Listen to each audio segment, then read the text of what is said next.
A boy who stuttered so badly that classmates mocked him as an alien, grew up to become the most universally loved comedian on the planet.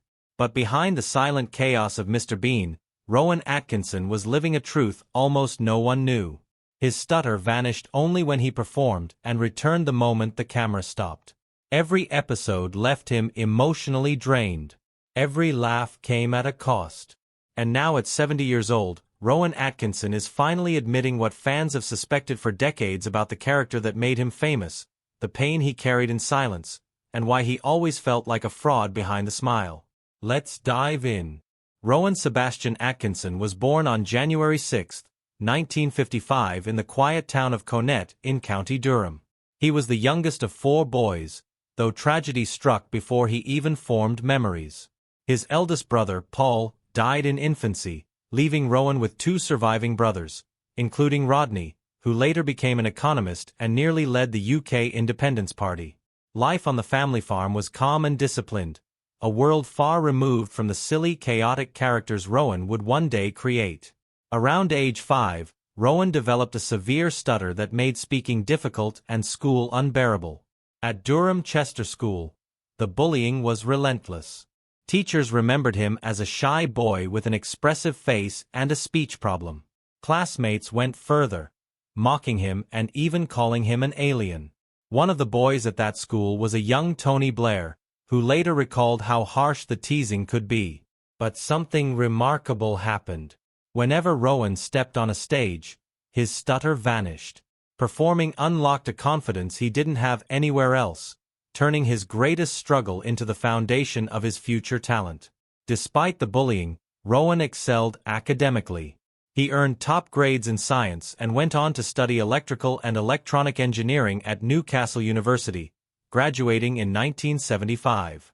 Everyone assumed he was headed for a career in engineering, not comedy. He continued his studies at the Queen's College, Oxford, pursuing a master's degree and beginning work on a PhD, though he eventually abandoned it. His professor later said he didn't stand out in class, but on stage, he transformed completely. Oxford was where the real shift happened. Rowan joined the drama club and a review group called the Etc., where he met a young writer named Richard Curtis.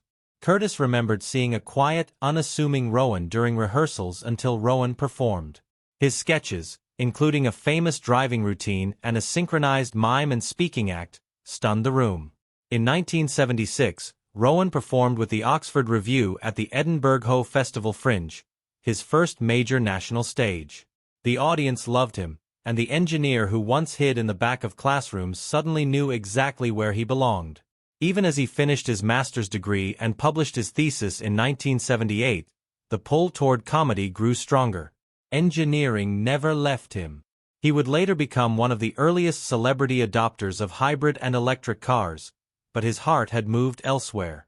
The stage had become his true home, and Rowan Atkinson was finally stepping into the life he was born to live. Rowan's first real breakthrough came in 1979 with a BBC Radio 3 series called The Atkinson People, where he played an entire cast of eccentric fictional characters. Richard Curtis helped write it. Griff Rhys-Jones produced it. And critics praised Rowan's originality, even though almost no one heard the show. It aired in a slot where comedy usually failed. But it proved something important. Rowan had a rare, unmistakable talent that was ready to break out. But between 1978 and 1979, things were rough. The BBC rejected him repeatedly. Executives didn't understand his kind of comedy, and Rowan began to feel hopeless. His stutter, especially bad during interviews and auditions, only made things worse. He even thought about abandoning acting altogether and going back to engineering. But then he noticed a pattern. When he performed as a character, the stutter vanished. That discovery changed everything. He realized he didn't need to speak flawlessly as Rowan Atkinson. The characters could do the speaking for him. During this difficult period, he worked closely with friends like Angus Deaton, whom he had met at Oxford. Angus often played the serious straight man in their radio sketches, giving Rowan the perfect setup for his strange physical, almost silent comedy. This partnership helped him grow without the pressure of being on camera while television was still turning him away. In 1979, Rowan returned to the Edinburgh Fringe Festival at age 24. He even helped build the stage for the new Wireworks Theatre. His show was unusual, mostly silent, inspired by old Buster Keaton films. Some audience members walked out, but others recognized pure brilliance. His expressive face and physical control were unlike anything they had seen. That performance put him on the radar of the right producers. By 1980, Rowan was trying TV again. His pilot, Canned Laughter, aired in 1979 and featured an early version of the character who would one day become Mr. Bean. The show didn't get picked up and auditions remained stressful. His stutter often came back whenever he had to be himself. But he started understanding how to beat it. He disappeared completely into his characters. And then in 1980, the BBC finally took a chance on him with Not the 9 O'Clock News. The show's launch was delayed because of a general election. And when it finally aired, almost nobody watched. Critics hated it. One even called it the worst half-hour of TV ever made. But the BBC controller believed in it and ordered a second series anyway. And that one decision changed Rowan's life. Rowan worked alongside Pamela Stephenson, Mel Smith, and Griff Rhys-Jones, becoming part of a team that would reshape British comedy. Behind the scenes, tensions ran high. After the first series, Chris Longam was fired and Rowan tried unsuccessfully to fight for him. Budget cuts followed, and the show became increasingly difficult to produce. But it was also during this period that Rowan's focus, perfectionism, and unmistakable style began to shine. Everything changed with a single sketch. Gerald the Gorilla. Rowan in a gorilla suit delivered a furious, brilliantly stupid outburst that instantly became iconic. Wild, I was absolutely livid. The sketch went viral in a Prian world, winning awards and turning Rowan into a national sensation. Scientists even jokingly began referring to groups of baboons as a flange, just as the sketch did. The success set the stage for Blackadder, Mr. Bean, and the global stardom that followed. In 1981, Rowan experienced an unexpected twist in his career. Not the 9 O'Clock News released a comedy song called I Like Trucking for the album Hedgehog Sandwich, and it became a surprise hit. Audiences loved it, partly because Rowan wasn't just acting. He actually drove the truck in the sketch himself thanks to his real Class 1 lorry license. The song charted, appeared on BBC compilations, and proved that Rowan wasn't limited to sketches. He could perform across formats, from singing to physical comedy. But by 1982, the shine had worn off. The show ended, not because of low ratings, but because the cast was simply burned out. The non-stop pace, constant writing pressure, and emotional strain had pushed everyone to the edge, especially Rowan, whose anxiety had always lingered beneath the surface. Rather than chase more fame, they walked away at the height of their success. Pamela Stephenson left for Hollywood. Rowan went straight into Blackadder, and Mel Smith and Griff Rhys-Jones built their own series. It was a rare moment in television, stars choosing their well-being over money. Then came Rowan's next gamble, The Blackadder, which premiered on June 15, 1983.